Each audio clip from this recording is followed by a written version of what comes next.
Bonjour tout le monde, bienvenue dans cette nouvelle vidéo. J'espère que vous êtes bien installés, que vous allez bien. Voilà, je suppose que pour beaucoup d'entre vous, les vacances d'été vont gentiment se rapprocher. Je dirais que chaque jour qui passe nous rapproche de nos vacances. Je vais une nouvelle fois vous proposer 3 avis lecture dans cette vidéo. Il va y avoir une lecture qui est sortie un petit peu de ma zone de confort parce que je l'ai trouvée un petit peu plus, comment dirais-je, exigeante, si j'ose dire. Il va y avoir un livre doudou sur une histoire d'amitié. Et le dernier, c'est une nouvelle que j'ai dévorée en un soir. Je commence par la première lecture que j'ai dite un petit peu exigeante. Mais c'est surtout qu'elle sortait un petit peu de ma zone de confort, si j'ose dire, parce que c'était un petit peu différent dans la construction. Et surtout, c'est un livre que j'ai vraiment eu le plaisir de découvrir. C'est Objet perdu de Carla Suarez aux éditions Métellier.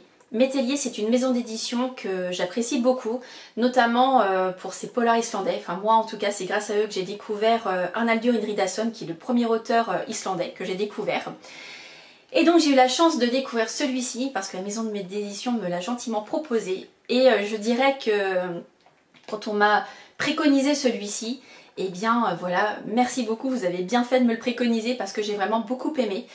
C'est une histoire au départ d'une jeune femme, voilà, Gisèle, qui en fait s'est disputée avec son petit copain et qui arrive, donc ils sont en Espagne, ils rentrent de vacances et ils passent par Barcelone. Ils se disputent et en fait à un moment il y a un souci, ils doivent se garer et ils se font, enfin elle, Gisèle, se fait voler son sac. Elle décide en fait de partir à la suite du voleur, sauf qu'elle se perd et elle va donc porter plainte au commissariat. C'est un peu trop long et en fait elle va partir du commissariat et elle se dit en fait la seule personne que je connais à Barcelone habite près de la Sagrada Familia, donc je vais aller à côté de ce lieu pour essayer de le retrouver. Objet perdu, vous allez voir, a plusieurs significations dans ce roman. Donc tout d'abord la première signification ça va être effectivement ce que Gisèle a perdu. Mais pas que, vous allez voir, en fait, on va avoir son histoire, donc tout au long du livre, on va avoir en fait des petits flashbacks quand elle était à Cuba, car oui, Gisèle est cubaine à la base, et en fait elle a un rêve depuis toute petite, c'est de danser. Pour elle, danser, c'est tout. Et voilà, j'ai mis deux petits post-it en fait, mais j'aurais pu en mettre un peu plus parce que cette phrase revient très régulièrement. C'est quand tu danses, le monde disparaît. Et donc pour elle, c'est ça. C'est que sa passion est vraiment toute sa vie, c'est vraiment ce qu'elle veut faire. Vous allez voir avec sa relation avec ses parents, sa sœur, vous allez voir également les rencontres qu'elle a pu faire pour justement devenir cette danseuse qu'elle aspire tant. Bref, vous allez passer un moment, donc en plus c'est découpé en 4 jours, donc du jeudi au lundi, ou au dimanche, pardon, c'est ça, je vérifie quand même pour pas vous dire, non, du mercredi au dimanche, pardon. Donc voilà, c'est pour ça ça se lit assez rapidement, parce que effectivement c'est que sur quelques jours vous allez avoir envie d'en savoir plus. Moi en tout cas ce qui m'a mené c'est sa quête à elle, et le fait d'avoir ces flashbacks, je voulais vraiment comprendre pourquoi elle en est arrivée là. Donc voilà, une jolie histoire. Ça m'a fait un petit peu écho au livre de Fabienne Perrineau que j'avais lu il n'y a pas longtemps, je vous en avais parlé, où l'art était très présent. Là aussi, ici, l'art est assez présent et si vous connaissez Barcelone, elle va vous décrire plusieurs fois la Sagrada Familia, et moi j'ai adoré ce monument. J'y suis allée qu'une fois, mais j'ai vraiment trouvé ça juste waouh, que ce soit l'extérieur ou l'intérieur. Ici, enfin, je n'en dis pas plus. Que ce soit l'intérieur ou l'extérieur, voilà, c'est très joli. Et voilà, ça m'a sorti de, voilà, un petit peu de ma zone de confort, parce que comme je vous disais, l'exigence en fait lors de cette lecture, c'est comme on bascule, des fois je perdais peut-être un petit peu le fil. Et donc j'avais besoin vraiment de me concentrer pour poursuivre ma lecture et justement apprécier chaque instant. Mais en tout cas, c'est un petit livre qui fait... qui fait à peine 200 pages, même pas. Donc voilà, qui va vous parler justement de quête de soi, de danse. Et voilà. Et encore merci aux éditions Métellier pour me l'avoir envoyé. Le deuxième roman dont je vais vous parler, c'est Et laissez l'eau couler sous les ponts de Marjorie Levasseur, que j'ai lu dans le cadre de mon partenariat avec l'agence de Julie. Donc encore un livre auto-édité. Ici on va parler d'amitié, sauf qu'en fait c'est une amitié qui s'est brisée il y a 50 ans. on va dire à cause d'une femme, à cause de Viviane. Viviane, c'est la femme de Célestin et malheureusement elle vient de disparaître. Et le jour de ses obsèques, il y a un homme qui va apparaître, qui n'est autre que Théo, ce fameux meilleur ami avec qui il s'est fâché il y a 50 ans.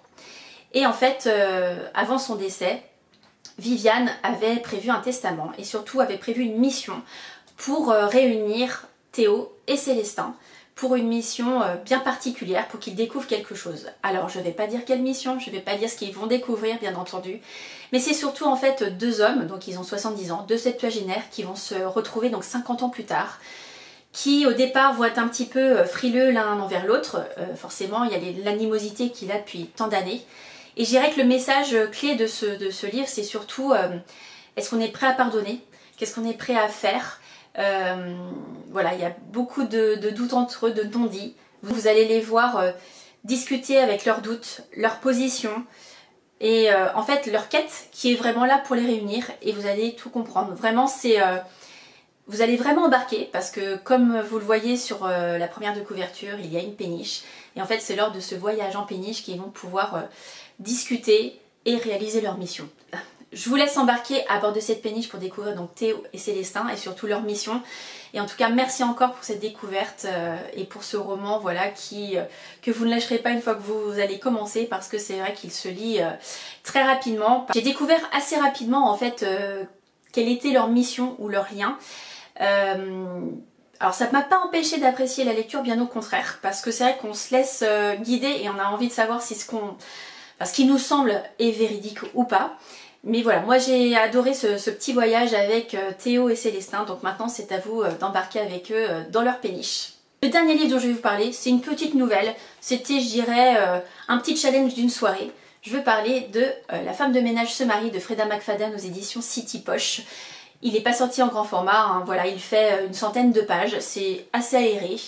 En fait, j'ai vraiment lu dans l'ordre parce que j'avais lu donc le tome 1, le tome 2, donc celui-ci le 2,5 entre guillemets. Et le 3 je ne l'ai pas encore, donc je me suis dit que celui-ci ça me permettait d'être encore aux côtés de Milly.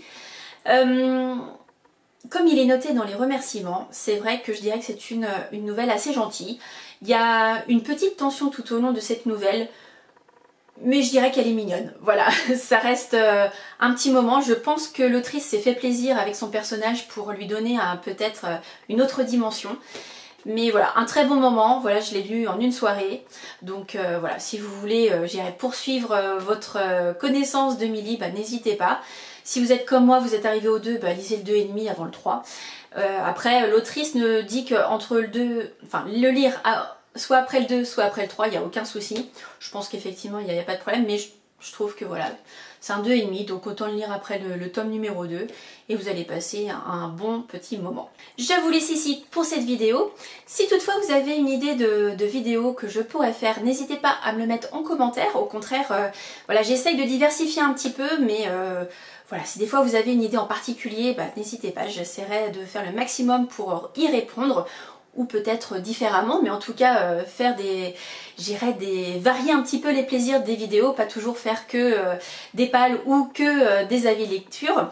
Donc voilà, je suis à votre écoute. Ou n'hésitez pas à me poser des questions, vous me les mettez en commentaire et puis en fait je vais, collecter toutes vos questions et je ferai une vidéo dédiée, foire aux questions pour pouvoir répondre à tout ça. Voilà, n'hésitez pas, un petit pouce aussi, ça fait toujours plaisir. Je tenais à vous remercier, merci d'être là derrière votre écran, que ce soit de télé, de téléphone, d'ordinateur, peu importe, merci d'être là. Pour moi c'est très important, c'est vrai que voilà, je vis ma passion à fond et puis j'aime bien partager. Voilà, c'est vrai que mon maître mot à moi c'est partager, échanger. Donc voilà, j'aime beaucoup nos échanges, j'aime beaucoup partager avec vous, j'aime beaucoup aussi quand vous mettez des petits commentaires pour que je puisse interagir. Donc voilà, petits commentaires, petits pouces, ça fait toujours plaisir. Et puis bah, je vous donne rendez-vous la semaine prochaine pour une nouvelle vidéo. Et puis en attendant, comme d'habitude, je vous souhaite de très bons moments, de très bonnes lectures. N'hésitez pas à me dire ce que vous allez lire ou ce que vous êtes en train de lire, si ça vous plaît. Ou pas d'ailleurs. N'hésitez pas à me donner donc votre lecture en cours. Et donc je vous dis à très bientôt. Ciao!